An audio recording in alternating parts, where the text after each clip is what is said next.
అలాగే వీళ్ళకి hair thinning అనేది ఎక్కువగా ఉంటుంది. హెయిర్ ఫాల్ ప్రాబ్లంతో జుట్టు అనేది అధికంగా ఊడిపోవడంతో వాళ్ళు ఒక విధమైన డిప్రెషన్కి లోనవుతూ ఉంటారు.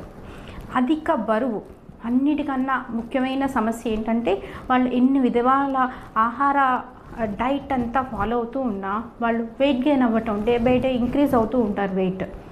సో వాళ్ళకి ఒక విధమైన లేజీనెస్ అనేది కూడా వాళ్ళ బాడీలో ఉంటుంది.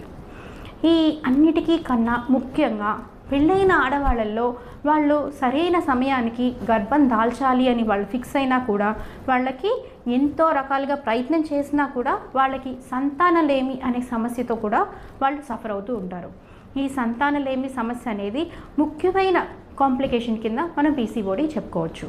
ఇది ఎందువల్ల అవుతుంది అంటే ఇప్పుడు మనకి గర్భాశయానికి ఇరువైపులా ఉన్న అండాశయాల్లో ప్రతి మంత్ ఎగ్ రిలీజ్ అవుతుంది.